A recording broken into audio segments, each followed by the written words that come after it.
The other two, and Becco isn't, and we've got then this battle again for 5th place on, and 8 boosts left for Yannick Brandt, who I think must have used a couple to catch back up to Hutchison. Yeah, exactly right. So he's going to be careful with the remainder. The leading gap is rocketing up now. Ellis is gaining 4/10 per sector, never mind a lap. So Mikael Aschkener has had his best shot at this, unless Ellis asks too much of his tyres and starts to fade away. Battle on still here. Look between number 2 Finlay Hutchison, 5th, Yannick Brandt tucked up behind him.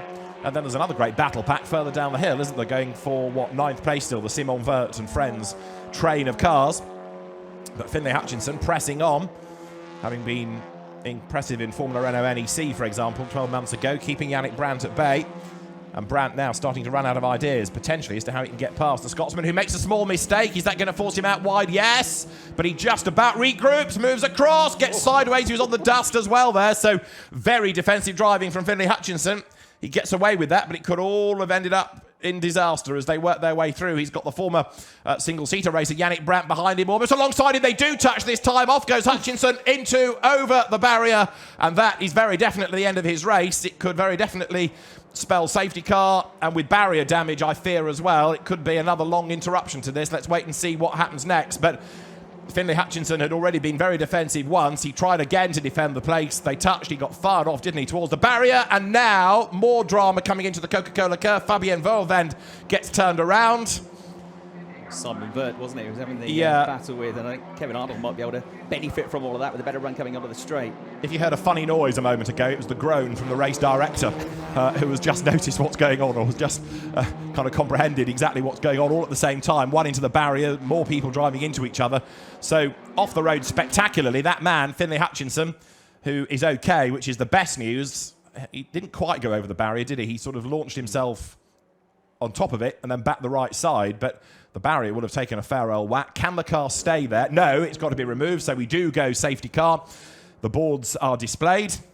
Well, we've done 6 laps. New record. This weekend, yeah. So we've done half the race. And as I say, we will have the race neutralised while Finlay Hutchison's car is removed from harm's way. But with barrier damage potentially, it was really the barrier damage that caused the race to be stopped yesterday, because it was going to be a very lengthy repair. We'll wait and see what happens next. Finlay okay, that's the main news.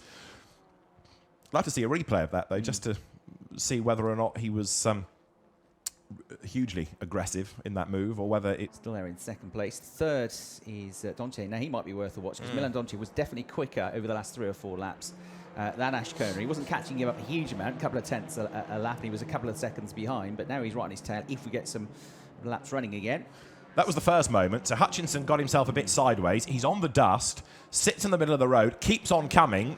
Brandt has to brake, and Hutchison tries to defend again. So there was certainly more than one change of direction. And then this was the second move. So to the outside goes Brandt.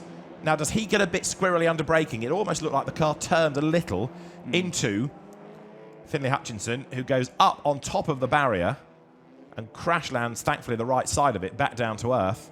Quite similar, actually, in the incident for Thomas Omoshka yesterday. Have another look at it. See the barrier act as a ramp. He goes up and he comes down. Big air underneath the car. Crashes down to earth once. Thankfully, stays the right way up. Actually sort of started to launch coming out of the gravel, which lifted the front up, which then enabled him to sort of clear the barrier, which looked more spectacular. It might have actually been better off doing that than heading straight into the barrier, I think. So although it looked hairy, and it was a hairy moment, I might actually have done him a slight favour in that he didn't go nose on into the barrier for a head, and been chipping away, and you know you're a little bit quicker. There's a replay of it. High speed, wasn't it? Look at the nose, just lift there just before, and then he clips the top of the barrier. Which he, goodness, he was right out, wasn't he? Pointed skywards. And the angle was just enough to bring him round rather than go over the barrier. Yeah.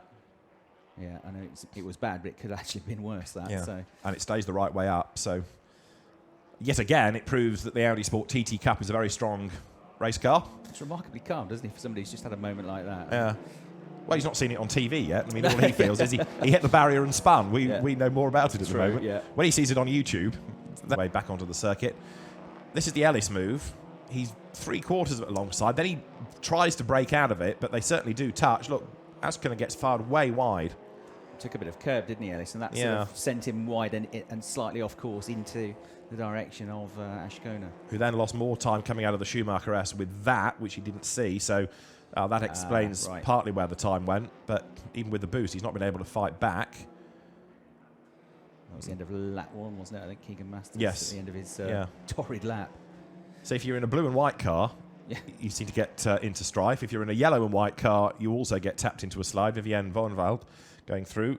Vivienne Vonveld at the end of the lap. She'd already had her battle with Kevin Arnold, who got his elbows out, and they rubbed all the way down towards the next sequence. And at the Yokohama S from another angle, you can see Kevin Arnold being pretty determined there, getting up the inside. So it has been a lively race, but I fear it's going to end under the safety car because at the end of this, they will have done 10 laps and the board is still there. So you kind of wonder why not just check and flag it early, don't you, rather than make them drive around for another lap. Because the car has been removed. That was a couple of laps ago. They're not working on the barriers, so nothing's changed, has it, for a couple of laps? And you've done enough of the race to be able to give it a result. Exactly. And there's the accident. Bang into the top of the barrier, really. So it deforms, launches Finlay Hutchison's car, but It's going to make the season highlights, that one, isn't it? Oh, frequently. That and yesterday's accident for Tommaso Mosca, I'll tell you. A very, very similar accidents, both with a car being launched. It was way up in the air, as you said at the time, Chris. Massive air underneath it, but there'll be a jolt to the neck and the back, but we've seen Finlay get out of the car, and that's the best news of all. Totally, yeah. So, we have a